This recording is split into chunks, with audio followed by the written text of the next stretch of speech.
தொடர்ந்து global market கண்டினியூஸாக பாசிட்டிவாக இருக்கிறது. அமெரிக்காவுக்கும் இந்தியாவுக்குமான ட்ரேட் டீல் ஒரு சுமூகமான ஸ்டேஜுக்கு க்ளோஸ் ஆகிருக்கிறது. இது எல்லாமே இன்றைக்கி நம்ம மார்க்கெட் பாசிட்டிவாக க்ளோஸ் ஆகிறதுக்கு ரீசன். பட் ஆனால் பெரிய அளவுக்கு மூவ்மெண்ட் இல்லை. இன்றைக்கி மார்க்கெட்டில் ரேஞ்ச் இல்லை.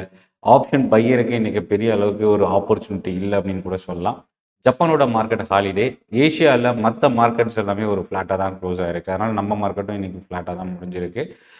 இதுக்கப்புறம் நம்ம கவனிக்க வேண்டியது 2 முக்கியமான விஷயம். ஒன்று, அமெரிக்காவில் குவார்ட்டர்லி ரிசல்ட் ஒன்று, இன்னொன்று ஜாப் டேட்டா வரப்போகுது.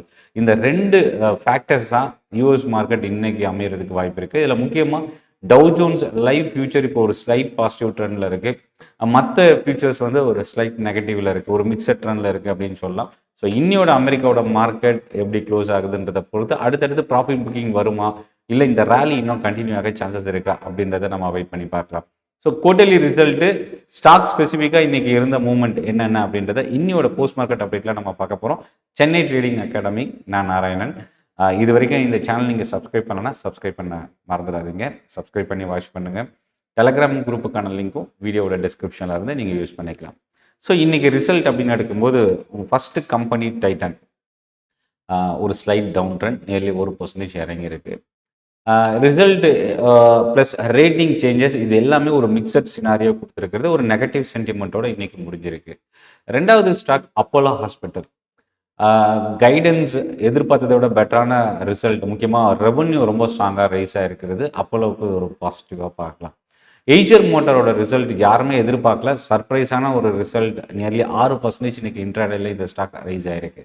கவர்மெண்ட்டோட ஓஎஃப்எஸ் பிஹெச்எல் பெல் இன்றைக்கி கிட்டத்தட்ட 6% கிட்ட இறங்கியிருக்கு. கிராசிமோட ரிசல்ட்டும் இன்றைக்கி ஒரு slight down trend, nearly 1% fall ஆகிருக்கு. டோரண்ட் பவர் ரிசல்ட் இம்பேக்ட் ஒரு மோசமான ஃபால், கிட்டத்தட்ட 5% கிட்ட இறங்கியிருக்கு. ஜூபிலண்ட் ஃபுட்டோட ரிசல்ட்டும் இன்றைக்கி கை கொடுக்கல, 2% டவுனில் க்ளோஸ் ஆகிருக்கு. இன்றைக்கி மார்க்கெட் ஹவர்ஸில் வந்த 2 மேஜர் ஆட்டோ ஸ்டாக்கோட ரிசல்ட் ரொம்ப இம்பார்ட்டன்ட். ஒன்று மஹிந்திரா அண்ட் மஹிந்திரா, இன்னொன்று அசோக் லேலண்ட். மஹிந்திரா அண்ட் மஹிந்திரா நியூட்ரலாக தான் க்ளோஸ் ஆகிருக்கு. பட் நியர்லி 2 to 3% இன்க்ரீஸ் ஆன மஹிந்திரா அண்ட் மஹிந்திரா சர்வைவ் ஆகலை, க்ளோசிங்கில் ஃப்ளாட்டாகவே முடிஞ்சிருக்கு. 2வது stock Ashok Leyland. Quarterly result profit 4% increase ஆகிருக்கு. ஆனால் இதில் ரெவன்யூ ரொம்ப ஸ்ட்ராங்காக கொடுத்துருக்குறாங்க, 20% கிட்ட. பட் இந்த ஸ்டாக் இன்றைக்கி 2% டவுனில் க்ளோஸ் ஆகிருக்கு. பார்ட்னர்ஷிப் டீல் அனௌன்ஸ் பண்ணியிருந்த கோஃபோர்ஜ் இன்றைக்கி 2% ஃபால் ஆகிருக்கு. கேபிட்டல் மார்க்கெட் ஸ்டாக்கான க்ரோ இன்றைக்கி நியர்லி 2 to 5% இன்றைக்கி இன்ட்ராடேல ரைஸ் ஆச்சு, க்ளோசிங்கில் 2% பாசிட்டிவாக முடிஞ்சிருக்கு. JK tyre. ஜேகே டயரோட ரேலி ஓவரால் டயர் ஸ்டாக்ஸில் இன்றைக்கி ரிஃப்ளெக்ட் ஆச்சு. ஜேகே டயர் இன்றைக்கி நியர்லி 5% இன்க்ரீஸ் ஆகிருக்கு. கெமிக்கல் ஸ்டாக்ஸான பிசிபிஎல் கிட்டத்தட்ட 8% இன்றைக்கி ஒரு ரேலி. ஹெச்இஜியோட ரிசல்ட் இன்றைக்கி நியர்லி 7% கிட்ட இன்றைக்கி இறங்கியிருக்கு, 6 to 7% இன்றைக்கி ஃபால் ஆகிருக்கு. எஸ்ஜேவிஎன் இன்றைக்கி இன்ட்ராடேல ரிசல்ட் வந்த இந்த ஸ்டாக் 7% பாசிட்டிவ். சூரிய ரோஷனியோட ரிசல்ட் நியர்லி 5% கிட்ட ஃபால் ஆகிருக்கு. நேற்று ரிசல்ட் மார்க்கெட் ஹவர்ஸில் வந்த மதர்சன் இன்றைக்கி ஒரு 3 to 4% இன்க்ரீஸ் ஆன இந்த ஸ்டாக்கு இன்ட்ராடேல சர்வைவ் ஆகலை, அகைன் நியூட்ரலாகவே க்ளோஸ் ஆகிருக்கு. மிஸ்ஸஸ் பெக்டார் ஃபுட் இன்றைக்கி ரிசல்ட் எதிர்பார்த்த அளவுக்கு இல்லை. கெய்ன்ஸ் டெக்னாலஜி தொடர்ந்து 4வது நாளாக இந்த ஸ்டாக் இன்க்ரீஸ் ஆகிருக்கு. இன்றைக்கும் நியர்லி ஒரு 5% கிட்ட பாசிட்டிவாக க்ளோஸ் ஆகிருக்கு. ஃபார்மா ஸ்டாக்கில் ஃபைசர் இன்றைக்கி ஒரு ஸ்ட்ராங்கான ரேலி, ஆவரேஜ் வால்யூமை தாண்டி. அப்போலோ ஹாஸ்பிட்டலோட ரிசல்ட் பார்த்திங்கன்னா மற்ற ஹாஸ்பிட்டல் அண்ட் டயக்னோஸ்டிக்ஸ் கம்பெனிஸ்க்கு ஒரு பெரிய ப்ளஸ்ஸாக இருந்தது. KIMS, Max health care, Aster DM இந்த ஸ்டாக்ஸ்லாம் இன்றைக்கி அதிகமான வால்யூமோட இன்க்ரீஸ் ஆகிருக்கு. Asset management company Nippon life asset management இன்றைக்கி ஒரு ஸ்ட்ராங்கான வால்யூமோட 3 to 4%. இன்னொரு விஷயம் என்னென்னா, தொடர்ந்து கண்டினியூஸாக இறங்கிட்டு இருந்த ஆஸ்ட்ரால் பைப் கம்பெனி இன்னைக்கு ஆவரேஜ் வால்யூமை தாண்டி ஒரு strong closing. Bharat Forge again positive. US இந்தியாவுக்குமான ட்ரேட் டீல் ஒரு பிக்கெஸ்ட், ஒரு ஒன் ஆஃப் த பெனிஃபிஷியலாக பாரத் ஃபோர்ஜ்க்கு நம்ம பார்க்கலாம்.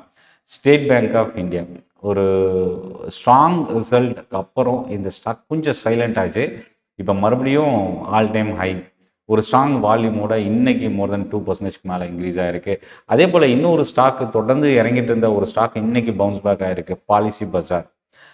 ப்ரீமியம் குறைக்கிறதுக்கான, ப்ரோக்கரேஜ் கமிஷனை குறைக்கிறதுக்கான ஒரு நியூஸு பாலிசி பஜாரை பெரிய அளவில் தாக்குச்சு. ஏன்னா ஐஆர்டிஏவோட நியூ பாலிசி பெரிய அளவுக்கு இம்பேக்டை க்ரியேட் பண்ணிச்சு. அதுக்கப்புறம் தொடர்ந்து ரொம்ப வீக்காக இருந்த இந்த ஸ்டாக் இன்றைக்கி கொஞ்சம் வால்யூம் ரைஸ் ஆகிருக்கு. வோடஃபோன் ஐடியா இன்றைக்கி ரொம்ப ஒரு பாசிட்டிவ் க்ளோசிங். இன்றைக்கி நெகட்டிவ் சைடுன்னு வரும்போது HEG, KPR mill, textile company again இன்னைக்கு ஃபால் ஆயிருக்கு. நியர்லி 4% கிட்ட. கேபிட்டல் மார்க்கெட் ஸ்டாக்கான எம்சிஎக்ஸ் இன்னைக்கு 3% இறங்கியிருக்கு. ஸ்விக்கி 4% நியர்லி இன்னைக்கு செல்லிங் ப்ரெஷர். நேற்று மோர் தென் 10%க்கு மேலே இன்க்ரீஸ் ஆகிருந்த ப்ராஜ் இண்டஸ்ட்ரீஸ் இன்னைக்கு 3% ப்ராஃபிட் புக்கிங் டர்ன் ஆயிருக்கு.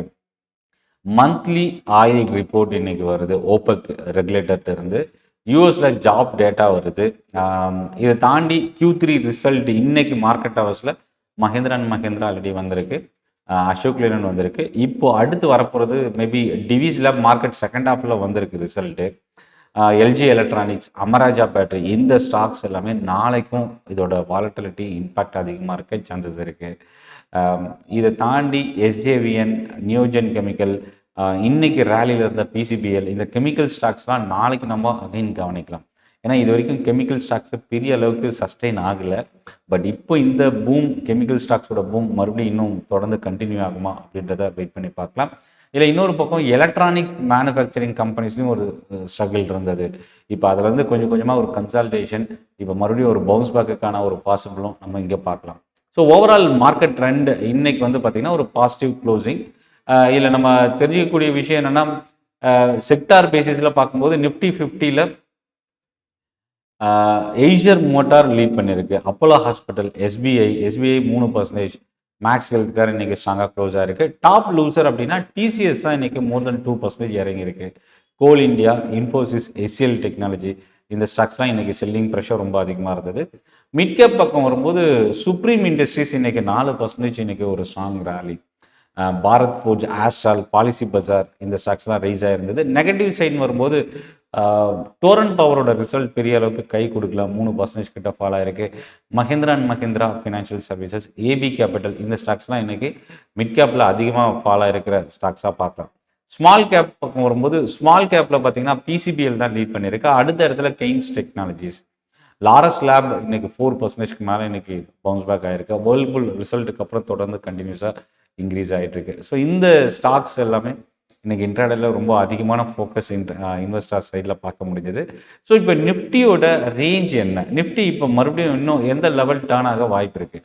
இந்த நிஃப்டி பொறுத்த வரைக்கும் இந்த 26,000ன்றது ரொம்ப ஒரு குரூஷியல் சைக்காலஜிக்கல் லெவல். பட் இந்த 2 நாளாகவே அந்த லெவலை பிரேக் பண்ணுறதுல கொஞ்சம் ஸ்ட்ரகிள் ஆகிட்டு இருக்கு அப்படின்னு சொல்லலாம். ரெண்டாவது 26,200க்கு மேலே இன்னும் கொஞ்சம் ஸ்ட்ரென்தன் அதிகமாக வாய்ப்பு இருக்குது. இப்போ இதில் நம்ம கவனிக்க வேண்டியது பிப்ரவரி 3ஆம் தேதி 26,341 இதுதான் ரெக்கார்டு ஹை செவ்வாய்க்கிழமை வந்தது. இந்த ஹை தான் வந்து ரொம்ப ஒரு குரூஷியல் லெவல். மேபி இந்த 26,100 to 26,200க்கு மேலே நிஃப்டி சஸ்டெயின் ஆச்சுன்னா இந்த ரெக்கார்டு ஹையை மறுபடியும் பிரேக் பண்ணுறதுக்கான வாய்ப்பு இருக்குது. இப்போதைக்கு ஒரு பாசிட்டிவ் சென்டிமெண்ட்டோட நிஃப்டி க்ளோஸ் ஆகிருக்கு. ஆனால் டே சார்ட் கேண்டல் ஒரு பேரிஷ் கேண்டலோட முடிஞ்சிருக்கு. பேங்க் நிஃப்டி மார்னிங்கில் பேங்க் நிஃப்டி கொஞ்சம் வீக்காக இருந்தது. பட் ஆனால் செகண்ட் ஹாஃபில் கொஞ்சம் பவுன்ஸ் பேக் ஆகிருக்கு.